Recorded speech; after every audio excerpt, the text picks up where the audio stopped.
Hey guys, it's John, and welcome to the next episode of Unwrapped. It's been a while, but I got a brand new box set of cards. This is the Skybox DC Bloodlines trading cards. This is from the early 90s. See if I'm finding a specific year. Thinking 93, 94. Yeah, 1993. So this is based off a storyline that was happening in the DC annual comics. Basically, I can't speak. Basically, I haven't read the story yet. I am collecting the comics, if you've seen in my comic book club video series. But the gist of the story that I've seen, it's basically like a DC Comics version of Aliens, where there's these creatures that are coming and they're implanting in people, and it's just causing like an alien invasion, and the superheroes have to go on a war against this alien invasion. And some people are going to end up with some new powers, so they try to introduce a whole new set of heroes here. That's what they're going to be calling the New Blood. The new villains are obviously the monsters. Well, maybe there might be some people who are New Blood who become evil. I don't know. So basically, it was just a new story, a new way to introduce some new characters, and it's just a fun thing they try to do in their annuals. As I've seen online, not a lot of people were big fans of this, so I'm interested to read that for myself and find out. But this is the trading card set, and this is a sealed box, but they're pretty cheap online because I think people just didn't like the story that much at all. Hopefully the cards aren't too bad, but they're Skybox, and I love Skybox cards. And inside it says we have 81 regularly numbered cards featuring original art. We have randomly inserted foil boss cards of the four Supermen. That's from the Reign of the Supermen.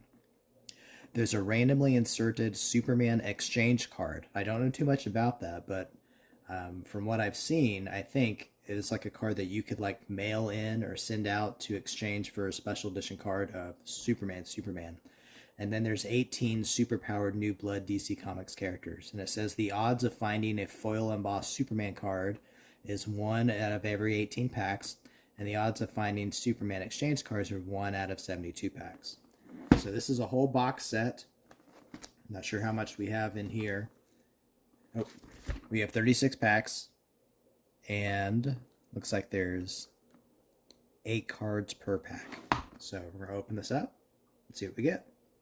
So I've got everything opened up, and this is gonna be a little different from my other unwrapped videos because I was recording as I was unwrapping, and I didn't realize that my video length went longer than the memory that I still had on my phone, so I wasn't able to complete it, and I wasn't even able to edit it because the video was just too long, and I didn't feel like putting it on my computer and editing it, so I just deleted the video of the unwrapping. But I have all the cards here.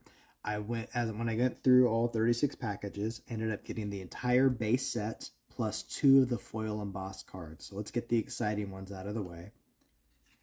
I have the Man of Tomorrow, Cyborg Superman, embossed card.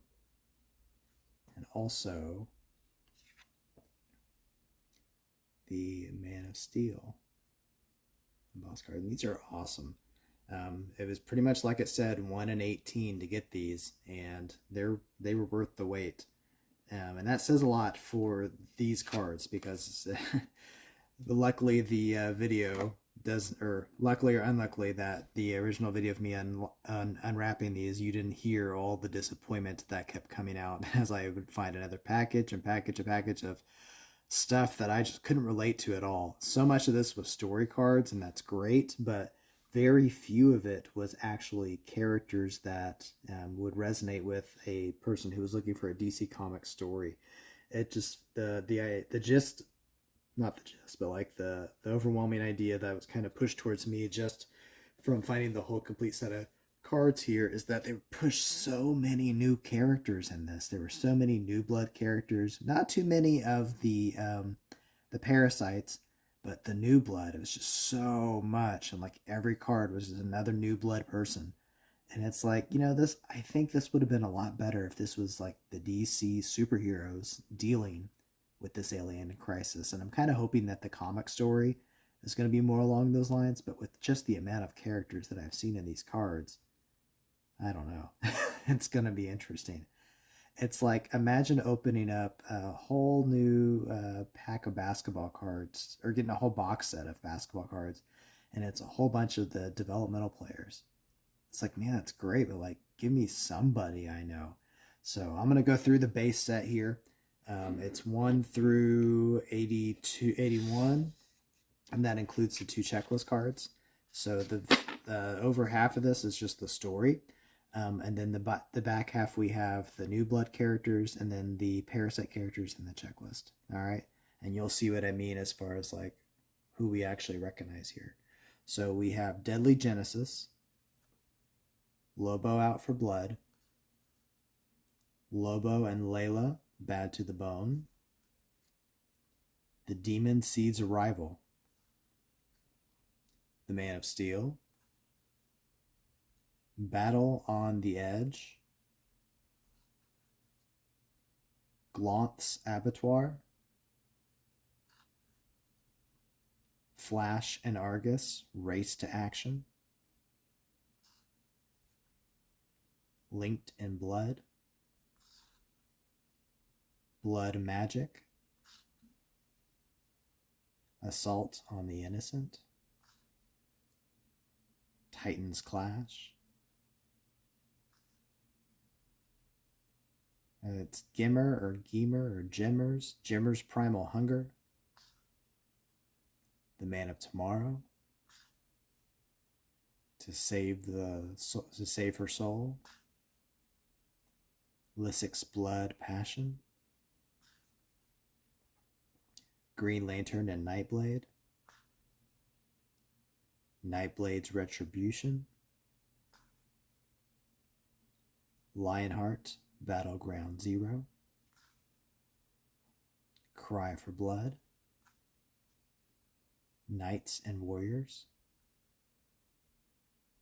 Loose Cannon Rages,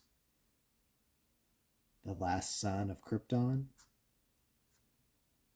Against Cannon Fire, Storm of Blood and Anger,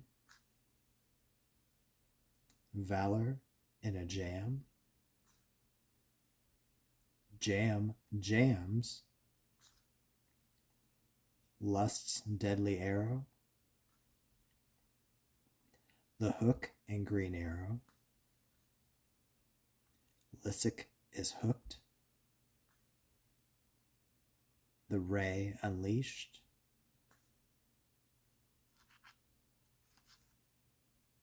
Plague of the Terrorsmith, Amazon Fury, In Blood's Rapture, Superboy, Sparks Fly, The Sky Rains Blood, Mongrel's Frenzy, Hawkman vs. Mongrel, Lock and Load, The Heat of Gunfire, Deathstroke and Gunfire, Devil's Face-Off, The Rage King, Prism's Light, Slay the Beast, Hitman vs. the Demon, Demon's Ire, Experience Chimera, Warriors United, A New Horror is Born, Pax Brings the War Home, Parasites from the Stars, and Death World. So those are the story cards, and actually I realized as I was going through these that the back of these, I think they all connect to make a poster. So I'm going to do that later, and then when I come back to this video, I'll kind of try to put that image up now so you can see that there. Interesting.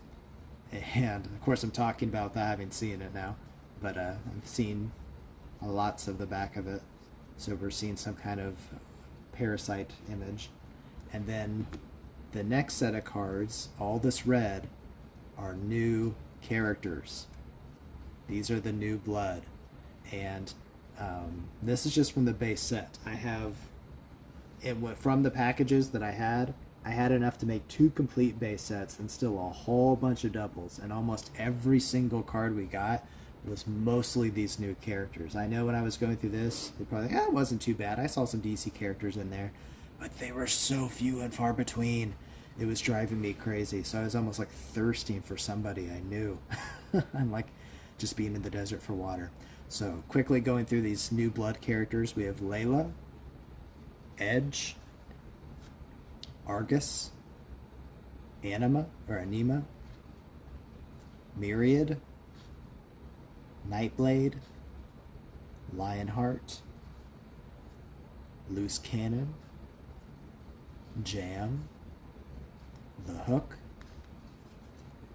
Terrorsmith, Sparks, Mongrel, Gunfire, Prism, Hitman, Chimera, and Pax. So I think all of these characters, like what was good about these on the back, they do give you some information on these. I think all these characters were new creations by the artist for the annuals, just trying to just introduce new people and see who's stuck. I don't think really any of these stuck because none of them sound too familiar except for maybe Hitman. I feel like I've seen him before, but like a lot of these other ones, not really. I am collecting a lot of Legion, so maybe I'll see Layla pop up. They have her as being a Legion member. But man, this is a lot of new characters to throw at you. So I'm guessing every annual featured the title character, one of the parasites, and then they have a team up or some kind of cross face off with a new blood member. There's a lot of them. Now the parasites, they all seem to be made or designed by Art Adams. I don't know if you can see that. Art by Art Adams. This is really cool. And the parasites all seem to have 2 forms. So they have their alien form and a more human form. So I'll try to show you both. So we have Praetor with his humanoid form. Angon in her form. Lysic in her form. Glonth in his form. Jimmer, his form. Venev in her form. And Slod in his form. And then we have our 2 checklists, checklist A and checklist B, and the back of that just has the logo for Bloodlines on it. I mean, these new character designs, I don't really hate any of them, but it's so much. And so if that's what the comics are going to be, I can kind of see why people don't like them, because it's just so much to keep up with. But that's the little set. And again, these this was only like $30 some on eBay for a sealed box set. So if you like what you see, you can get that. The foil embossed cards are the real tickets here, but these are 1 in 18, so 2 out of the box. There are 4 altogether. And when I look at the checklist, you can see we still have the the Last Son of Krypton and Superboy are out there. And there's also the Superman exchange card. I did not have one of those in here at all. And I'm asking myself, is it worth it going through all these packs just to try to get the other 2 and maybe a Superman card here? It might be, I don't know. They're not that expensive, but man, these sets of cards just were not that much fun to open. And I think a lot of that just has to do with my lack of recognition with what's going on here. Maybe after I've read the story, it'd be more exciting to see these moments. Like the Death of Superman card packs were like this, where there was just nothing but story cards. And it was at least more interesting to look through because I knew the story. I knew what I was looking at. But here, there's just so much like, okay, that's new. Okay, that's new. Okay, that's new. Well, this is all new. Wonderful, great. And not a lot of familiarity. And when you're collecting trading cards, you're really looking for, you know, you're looking for your favorites. And it's hard to have favorites at brand new things. So anyways, that is the DC Bloodlines trading card set. These are still pretty cheap to get. I mean, the art is great. I mentioned when I was opening up the packages in the original video that I got cut, the packages look like the old Cherry Coke cans. That was pretty neat. I mean, it just is very 90s flavored with the designs, with the colors, especially the colors of the parasites. The New Blood members are very dark 90s, especially for 1994. I guess I remember things getting that dark so soon, but everyone has very just dark color schemes, except for Jam, of course, the Funky Kong of the set. But for the most part, we have very black, dark green, grunge, black. So, not a lot of variety. Maybe it was just fall when this was going on. I don't know. But, yeah. Hope you enjoyed it. It was all right for me. And so, now you know what to expect for DC Bloodlines. All right. See you next time.